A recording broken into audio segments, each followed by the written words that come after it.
Tokoh pendiri Organisasi Papua Merdeka atau OPM, Nicholas Jowe, mengungkap fakta bahwa OPM tidak lahir dari keinginan bangsa Papua sendiri. OPM justru didirikan oleh Belanda untuk memecah belah kedaulatan Indonesia. Nicholas Jowe merupakan pendiri OPM dan diperintah oleh Belanda untuk membuat bendera bintang kejora, yang saat ini menjadi simbol Organisasi Papua Merdeka. Fakta ini diungkap Nicholas Jowe pada sebuah wawancara dan diunggah di akun YouTube.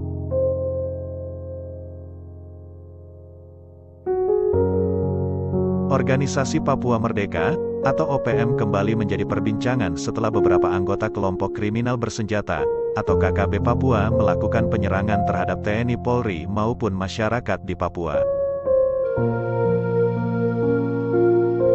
Bahkan, kelompok kriminal bersenjata atau KKB Papua menyandera pilot Susi Air, Kapten Philip Mark Mehertens, dan menyerang anggota TNI Polri yang berusaha melakukan pembebasan sandera.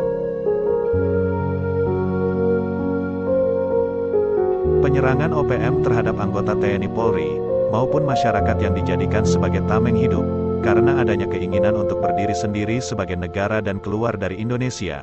Ketua Organisasi Papua Merdeka Tentara Pembebasan Nasional Papua Barat, atau OPM-TPNPB, Yefri Bomanak bahkan menyatakan Papua bukan termasuk dalam kedaulatan Republik Indonesia.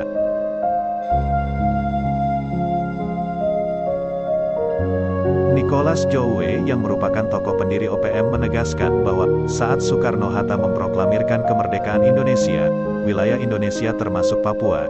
Namun, Belanda yang tak rela negara bekas jajahannya merdeka, lalu mendirikan OPM untuk mengganggu dan memecah Indonesia.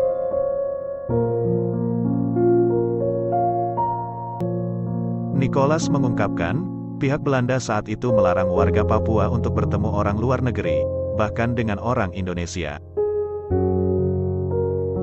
Belanda mengatakan bahwa orang Papua adalah warga Papua, dan mereka itu orang Ameri serta orang Indonesia adalah orang Ameri.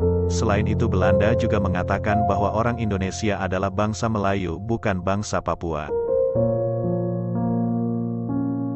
Belanda sengaja bikin ini supaya permusuhan antara kami orang Papua dengan orang Indonesia itu timbul, dan orang Belanda mengajarkan pada saya bahwa Indonesia itu musuh, ungkap Nicholas. Nicholas menjelaskan bahwa Belanda saat itu memaksa orang Papua untuk membentuk militernya sendiri, dan beberapa orang yang fanatik kemudian mendirikan OPM.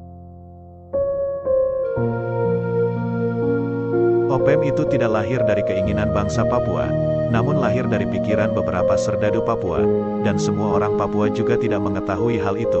Paparnya, menurut Nicholas, OPM dibentuk dari sebuah kelompok kecil yang dilatih dan merupakan korps sukarelawan dari bangsa Papua. Nicholas yang lama tinggal di luar negeri saat berupaya membentuk Papua Merdeka, kemudian akhirnya sadar dan kembali ke Indonesia, mengungkapkan bahwa masuknya Papua ke Indonesia tak lepas dari pertemuan antara Presiden Soekarno dengan Presiden Kennedy. Dalam pertemuan itu, Soekarno mengungkapkan bahwa Papua harus masuk ke dalam kedaulatan pemerintah Indonesia. Pada 1 Mei tahun 1963, secara resmi wilayah Papua Barat masuk ke Indonesia.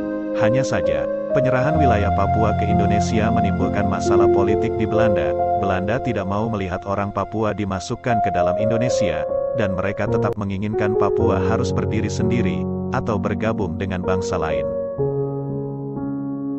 Saat itu saya diperintahkan untuk membuat bendera bintang kejora, jelas Nicholas. Masuknya Indonesia sebagai bagian wilayah Indonesia, berdasarkan sejarah pembentukan Hindia Belanda. Nicholas menceritakan bahwa pada tanggal 24 Agustus tahun 1828, ada perintah dari kerajaan Belanda untuk masuk ke wilayah Papua. Jadi, dengan kata lain wilayah Hindia Belanda diperluas dari Sabang sampai Merauke. Nicholas pun berharap agar para kelompok Tentara Pembebasan Nasional Papua Barat, Organisasi Papua Merdeka, yang mengatasnamakan kemerdekaan Papua, agar segera sadar dan kembalilah ke pangkuan NKRI. Dan Nicholas juga berpesan untuk para petinggi-petinggi TPNPB OPM, supaya jangan terlarut di dalam hasutan Belanda, yang selama ini telah membodohi masyarakat Papua, untuk menciptakan kekacauan dan memecah belah kedaulatan NKRI. Pungkasnya.